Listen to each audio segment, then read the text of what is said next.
মনে হয় ন্যারেটিভ আমরা ছাত্র ন্যারেশন করে নেওয়া যায়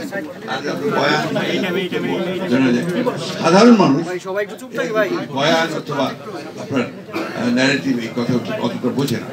আরেকটা ক্ষেত্রে যেটা যে আড্ডা চলে এসছে এখন আপনার মোবাইল এখানে যে চ্যাট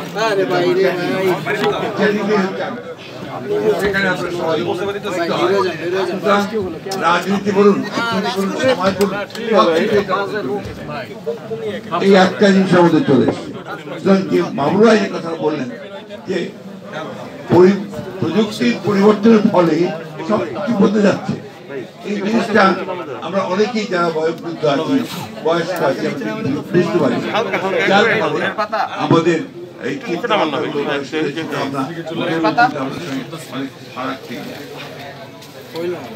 আমি মনে করি যে আমাদের অনেক অনেক অনেক সমস্যা, তারপরে প্রধান সমস্যা হলো যে আমাদের লেখাপড়াটা একদম শেষ হয়ে গেছে। শিক্ষা ব্যবস্থা শিক্ষা এটা আপনার একদম শেষ, ওটার মধ্যে কিছু অবশিষ্ট আছে আমার কাছে মনে হয়। আপনি প্রাইমারি স্কুল থেকে শুরু করেন একবারে ইউনিভার্সিটি, সব জায়গায় দেখবেন যে এত নিচে চলে গেছে তার মান, এটা ঠিক বলে বোঝানো যাবে না। ক্যাডেট কলেজের ছাত্র সাইদ আব্দুল্লাহ, ক্যাডেট কলেজের প্রিভিলেজ শিক্ষা প্রতিষ্ঠানের একটা, এই দেশে কম সংখ্যক ছাত্রই সেখানে যাওয়ার সুযোগ পায় এবং এটা সরকার অনেক অর্থ ব্যয় করে। মোস্ট প্রিভিলেজ প্রাইমারি স্কুল একেবারে সেই কুড়িগ্রামের চরের চরের মধ্যে প্রাইমারি স্কুলটা বা হাই স্কুলটা, সেখানে কি শিক্ষা পাচ্ছে, কি ব্যবস্থাটা আছে সেটা কিন্তু আমরা অনেকেই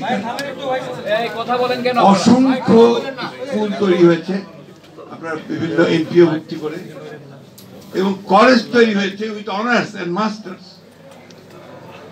সেখানে আপনার কোন শিক্ষক নেই, সেখানে আপনার অনার্স করে বসে গভর্নমেন্ট কলেজে যাওয়ার কিছু জায়গা আমার সুযোগ হয়েছিল। জীবনের শুরুতে আমি গভর্নমেন্ট কলেজে কাজ করেছিলাম, সেখানে একটা ডিপার্টমেন্ট আছে অ্যাকাউন্টেন্সি ডিপার্টমেন্ট, যার মধ্যে একজন শিক্ষক, অনার্স আছে মাস্টার্স আছে, only one teacher। এখন আপনারা বলুন যে কি প্রয়োজন, সবাই আর্টস পড়ে, বিএ বেশিরভাগ, কমার্স খুব কম ছাত্র পড়ে আজকাল, সায়েন্স তো পড়েই না প্রায়। তাহলে এই যে শুধুমাত্র জেনারেল এডুকেশনে বিএ পাস করাচ্ছেন, তাদেরকে দিয়ে আপনি কি করবেন? তাদের প্রয়োজনটা কি? সমাজে তার প্রয়োজন কি? কোনো প্রয়োজন নাই। এবং যার ফলে দেখা যাবে যে তার পুরো শিক্ষাটাই ব্যর্থ হয়েছে। এর মধ্যে কি হয়, ছেলেকে লেখাপড়া শেখানোর জন্য বা মেয়েকে লেখাপড়া শেখানোর জন্য ওই বৃদ্ধ মা তার জমিটুকু শেষ জমিটা বিক্রি করে ছেলেকে পাঠিয়ে দেয় ঢাকায় পড়ার জন্য, সেখান থেকে বিএ পাস করে যায় বা একটা প্রাইভেট ইউনিভার্সিটিকে একটা ডিগ্রি নিয়ে যায়, তারপরে চাকরি খুঁজে পায় না।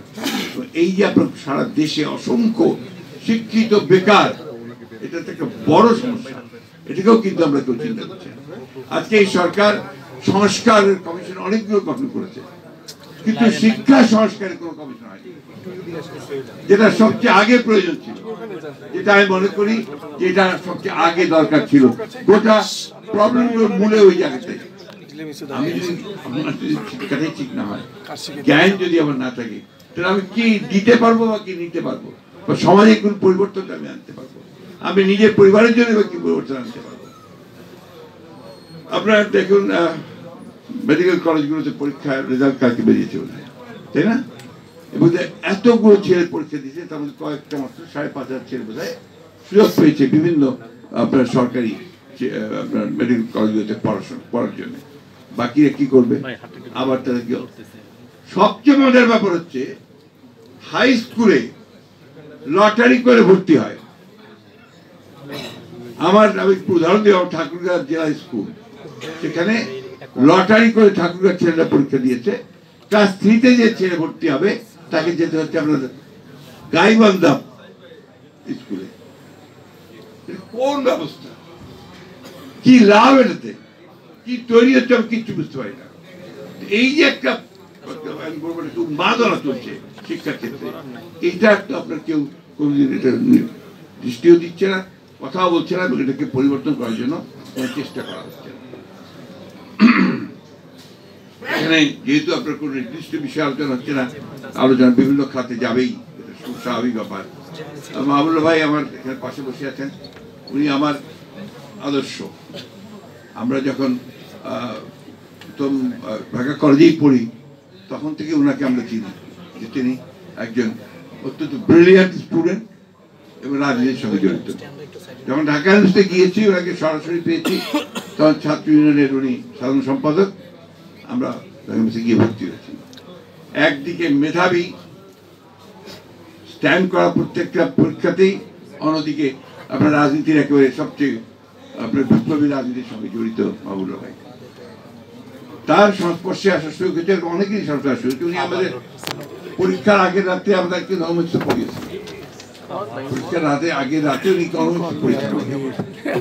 সেই মাহবুবুল্লাহ ভাই আজকে রিটায়ার্ড লাইফ লিড করছেন এবং ওনার যে দেওয়ার কথা যত বেশি আমরা আশা করি তার কাছ থেকে, আমরা যেটা আশা করেছিলাম আরো আরো আরো বেশি কিছু, কিন্তু তার জন্য সমাজ সেই সুযোগটা সৃষ্টি করেনি, এখনো করছে না। এই বিষয়গুলোর দিকে কিন্তু আমাদের নজর দেওয়া আমরা কেউ দিই না। আমরা যারা রাজনীতি করি আমরা দিই না, কেউই দেয় না। এরকম অসংখ্য আছে, বিশেষ করে আমাদের যারা অবদান রেখেছেন আমাদের এই রাষ্ট্র গঠনে। 69 মুভমেন্টে তখন মাহবুবুল্লাহ ছিলেন একজন দিকপাল, তার বক্তৃতা শোনার জন্য সেই সময় হাজার হাজার ছাত্ররা চলে আসতো। সেই মাহবুবুল্লাহ 71 সালে যুদ্ধের পুরোটার সময় পাক সেনাদের বাহিনী কারাগারে ছিলেন, তার মৃত্যুদণ্ড হয়েছিল। এই কথাগুলো কিন্তু অনেকেই জানে না। আমরা এই জন্য শুধু বলছি শিক্ষাবিদ, শিক্ষাবিদ নন, সমাজ পরিবর্তনের সবচেয়ে কঠিন রাস্তাটা বেছে নিয়েছিলেন, বিপ্লবের রাস্তা। সেই বিপ্লবের রাস্তা বাঁচতে গিয়ে তিনি তার জীবনের যে তথাকথিত যে উপরে ওঠার যে সিঁড়ি, সেই সিঁড়ি উনি খোঁজেন, যার ফলে আজকে বলছেন যে আমার তো গাড়ির সমস্যা। এটাই বাস্তবতা। আমি এই জন্য কথাগুলো বলছি যে সমস্ত আমরা ঠিক যেভাবে চাই সেভাবে সমাজ তৈরি হয়নি, যেভাবে চাই রাষ্ট্র সেভাবে তৈরি হয়নি।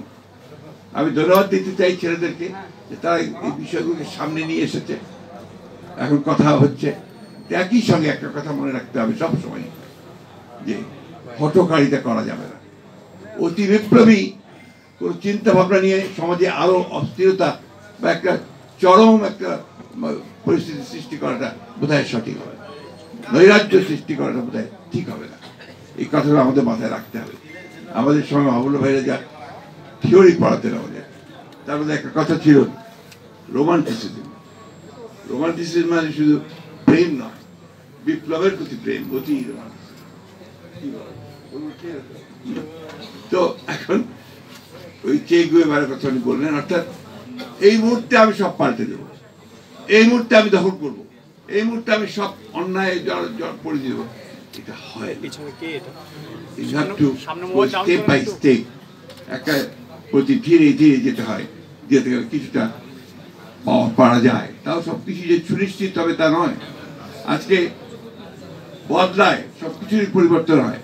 আজকে সোভিয়েত ইউনিয়নে বিপ্লব হয়েছে, সেই বিপ্লব তখন সত্যিকার অর্থেই গোটা পৃথিবীর নির্যাতিত মানুষের সামনে সেটা একটা স্বপ্ন ছিল, যে সোভিয়েত ইউনিয়নের বিপ্লবের মধ্যে দিয়ে, লেনিনের কথার মধ্যে দিয়ে সেই যে বিপ্লব প্রতিষ্ঠিত হবে, সমস্ত জন্য মানুষের ভাগ্য পবিত্র হবে, গরিব লোক অনেক ভালো থাকবে, এটাই ছিল ব্যাপারটা। দেখা কি গেল কিছুদিন পরে, বেশ কিছুদিন পরে ওখানেও সেই সমস্যা তৈরি হলো, সোভিয়েত ভেঙে গেল।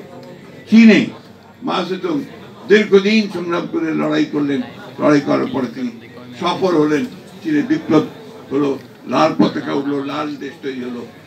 এখন সেই চীনে কোন দিকে গেছে? পরিবর্তন। আমি তো স্মারক করছি না, এটাই বোধহয় ধারা। প্রয়োজনের সঙ্গে সঙ্গে অর্থনীতি ভাষাটাই বলে, প্রয়োজনের সঙ্গে সঙ্গে তার ব্যবস্থা পাল্টায় এবং সেটা পাল্টাতে হয়। আমাদের এখানে এখন যে অস্থিরতা বিরাজ করছে, এই অস্থিরতা থেকে যদি আমরা নিয়ন্ত্রণ করতে চাই, কন্টেইন করতে চাই, আমাদেরকে ধৈর্য ধরে পা ফেলতে হবে। এমন কিছু আমরা করব না যেখানে আমরা আরো নৈরাজ্যের সৃষ্টি করে আরো বিপদ আমরা যেন ডেকে না আনি। এই বিষয়গুলো আমাদেরকে মনে রাখতে পারে, মনে করি। শহীদ জিয়া রহমান সাহেবের আমাদের প্রেসিডেন্ট শহীদ জিয়া রহমান বীর উত্তম, তার মধ্যে এই ধৈর্যটা ব্যাপারটা ছিল এবং তার যে স্বপ্ন, দূরদৃষ্টি সম্পূর্ণ চিন্তা ভাবনাগুলোকে তিনি কিভাবে ইমপ্লিমেন্ট করবেন, বাস্তবায়ন করবেন, তার জন্য তিনি প্রথমেই কিন্তু যুদ্ধ শুরু করে দেননি। প্রথমে শুনেছেন, সমস্ত বিজ্ঞ মানুষদের নিয়ে বসেছেন, তিনি যারা বিভিন্ন ক্ষেত্রে যারা বিশেষজ্ঞ ছিল তাদের কথা বলছেন। রাত্রি 2টা-3টা পর্যন্ত তিনি এদের নিয়ে কথা বলতেন। একটা রাত ছিল না যে যখন তিনি রাতে এইসব বিশেষজ্ঞদের সঙ্গে কথা বলেননি, কথা বলেছেন, শুনেছেন, তারপরে তিনি কাজ শুরু করেছেন। এই জিনিসটাই আমাদের সকলকে মনে রাখতে হবে, তা না হলে আমরা ভুল করতে থাকবো।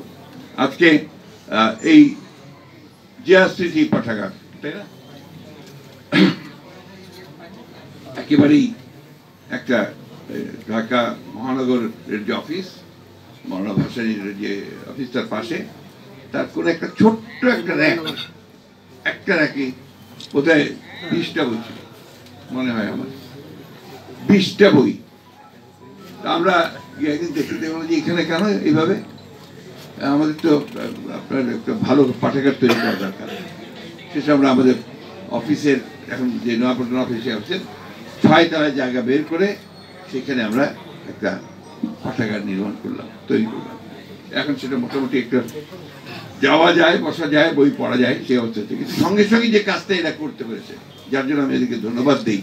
আমাদের দীপ্তি আছে, সালাম ভাই আছেন, অন্যান্যরা যারা একটু জড়িত, তারা গোটা দেশে এটাকে ছড়িয়ে দিতে পেরেছে। প্রত্যেকটা জেলায়, আমাদের কয়েকটা উপজেলাতেও জিয়া স্মৃতি পাঠাগার তৈরি হয়েছে এবং তারা এই চেষ্টাই তারা কিন্তু করে যাচ্ছে। এখানে কেউ আমরা ফান্ড দেইনি, তারা নিজেরাই এই কাজগুলো করে যাচ্ছে। এমনকি তারা এই যে পাঠচক্র বা আপনার যে আড্ডা, এগুলো তারা নিয়মিতভাবে করার চেষ্টা করছে। এটা আমি মনে করি যে অবশ্যই বিএনপি রাজনীতিকে আরো সমৃদ্ধ করবে। বিএনপিতে যারা জ্ঞান চর্চা করে তাদের সংখ্যা বাড়াবে, ওটা আরেকটা সমস্যা। কিন্তু রাজনীতিতে আমাদের বর্তমান রাজনীতি কিন্তু লেখাপড়ার ব্যাপারটা একদমই নাই, একেবারেই নাই। একটু লেখাপড়া যারা ভালো করে তাদেরকে ঠাট্টা করে কি বলা হয় জানো? আটেল। তো এই পরিবেশে স্বাভাবিকভাবেই এরা যে কাজটা করেছে, এটা দুঃসাহসী কাজ করেছে এবং তারা সফল হয়েছে। আমি ধন্যবাদ জানাই তাদেরকে। আর আমি আগেই বলেছি যে আমাদের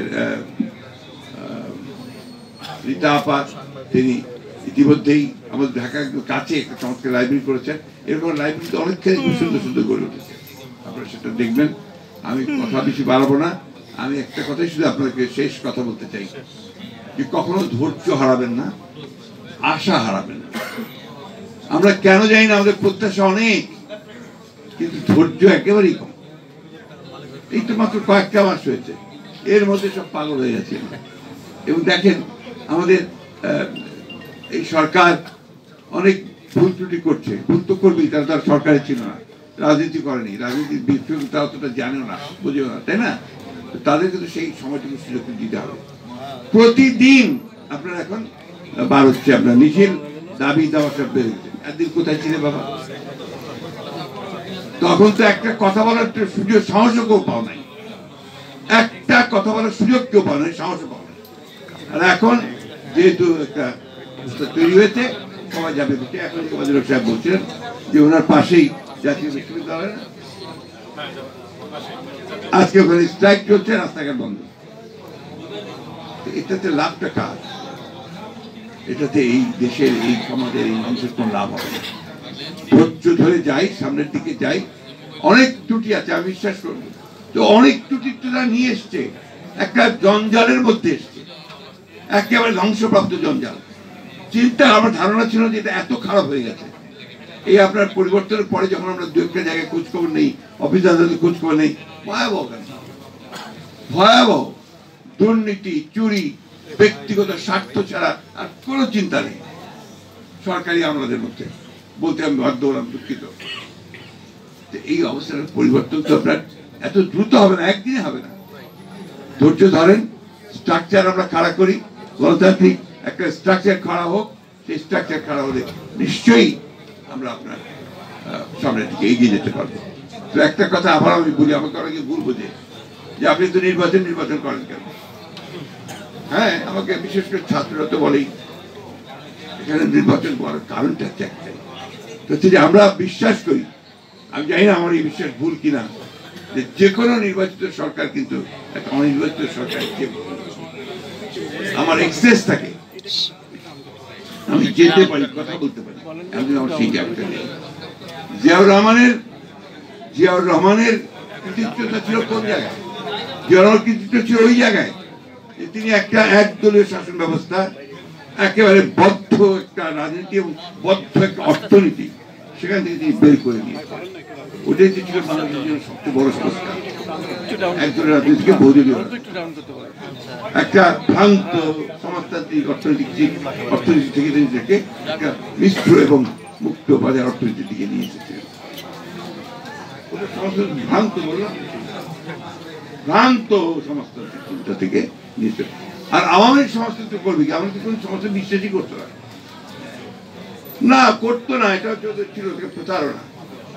আপনার আমার এখনো মনে আছে, এটা বোধহয় সম্ভবত আপনার 69-এ আপনার এই শহীদ মিনারে আপনার অল পার্টি মিটিং হচ্ছে, ওখানে আপনার 21 ফেব্রুয়ারির পরের দিন বা 21 ফেব্রুয়ারিতে ওইখানে আমাদের তখন আপনার প্রেসিডেন্ট ছিলেন আমাদের নর্থ বেঙ্গলের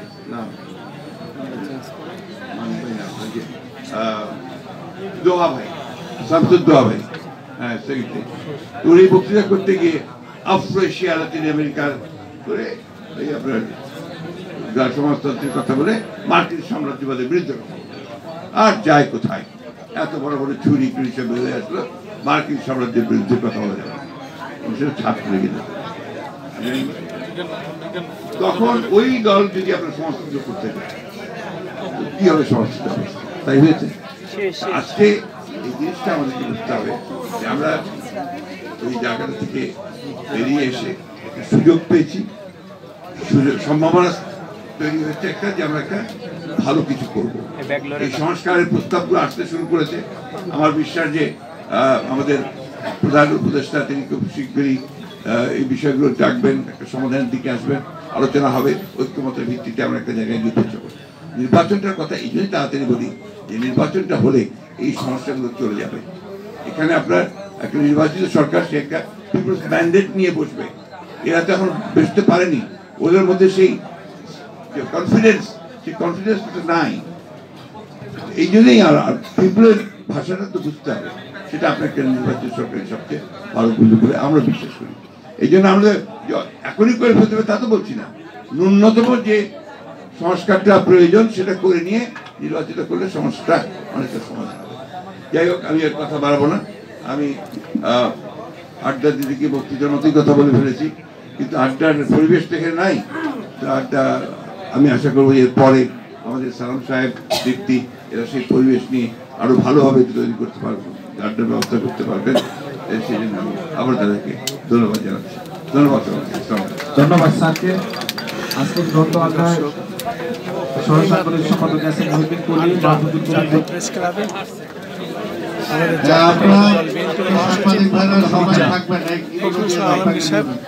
সবার জন্য রাস্তার ব্যবস্থা করা আছে।